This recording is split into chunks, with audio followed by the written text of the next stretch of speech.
This was my second day in Darjeeling. তো আমাদের বলা হয়েছিল ভোর 3টের সময় সবাই যেন আমরা রেডি থাকি, আর আমাদের টাইগার হিলে নিয়ে যাওয়া হবে সানরাইজ দেখাতে। তো বেরোতে বেরোতে অনেকটাই লেট হয়ে গিয়েছিল। প্রায় আমরা ভোর 4টের সময় ক্যাবে করে ওখান থেকে বের হই। আর আমার যতদূর সময় মনে পড়ছে আমাদের হোটেল থেকে টাইম লেগেছিল 45 মিনিটস টু 1 আওয়ার। জ্যাম মাঝখানে ছিল অনেক জায়গায়, তো ওইখানে অনেকটা টাইম লেগেছিল। আর প্রচণ্ড ঠান্ডা ছিল, প্রচণ্ড মানে খুবই মানে এতটাই ঠান্ডা, মানে আমাদের এখানে মানে যেটা শীতকালে হয় তার থেকেও বেশি ঠান্ডা। তো যাই হোক, তারপর আমরা গাড়িতে উঠলাম সবাই মিলে। ভাই বেরোতে বেরোতে তো আর সূর্যোদয় হয়ে যাবে। আর আমাদের বোধহয় টোটাল 5টা ক্যাব বুক করা হয়েছিল, তো সবাই আমরা ডিভাইড হয়ে গিয়েছিলাম। আর পুরো চারপাশটা এরকম অন্ধকার ছিল।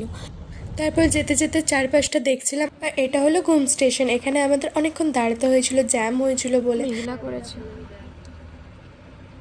তো যাওয়ার সময়ই অনেকটা আলো হয়ে গিয়েছিল, যখন আমরা বেরিয়েছিলাম অনেকটা অন্ধকার ছিল, আর যেতে যেতেই কিন্তু অনেকটা আলো হয়ে গিয়েছিল। তো তারপরে আমরা পৌঁছে যাই।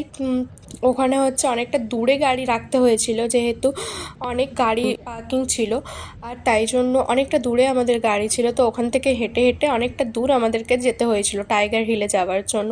তো এখানে আমাদের গাড়ি রাখা হয়, আর আমরা তারপরে সবাই হেঁটে হেঁটে ওখানে সানরাইজ দেখার জন্য যাই। অনেকটাই ভিড় ছিল, অনেকে আবার সানরাইজ দেখে ফিরছিল, তারা হয়তো আরও আগে থেকে বের হয়েছিল। দেখতে পাবো না।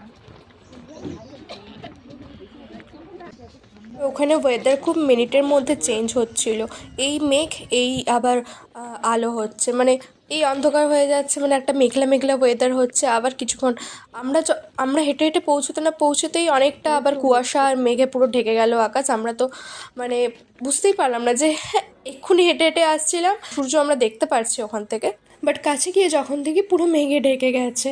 তো বাই দ্য ওয়ে আমাদের লাক খুবই খারাপ ছিল, আমরা হচ্ছে সানরাইজ দেখতে পাইনি। আরও ওটার জন্য আরও আগে আসতে হতো, হয়তো দাঁড়িয়ে ওখানে অপেক্ষা করতে হতো কখন ওখানে পুরো ক্লিয়ার হচ্ছে।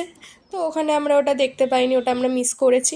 ওখানে গিয়ে মানে অনেক ভিড় দেখলাম, মানে এই সানলাইটটা দেখে মনে হচ্ছে যেন কতটা হিট আছে, কিন্তু সত্যি কথা বলতে মানে পুরো ওখানে পুরো কোলাপস হয়ে যাচ্ছিলাম যেন, ওখানে এতটা ঠান্ডা, মানে সোয়েটার পরেও কোনো মানে ঠান্ডা যাচ্ছে না। আর আমার ফ্রেন্ডের তো অনেকে ভেবেছিল যে মে মান্থে হয়তো অতটা বেশি দার্জিলিংয়ে ঠান্ডা থাকবে না, তো অনেকেই কিন্তু সোয়েটার অত নিয়ে যায়নি।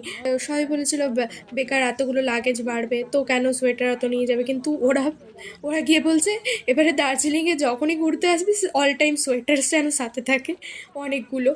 আমিও তেমন বেশি নিয়ে যাইনি, আমি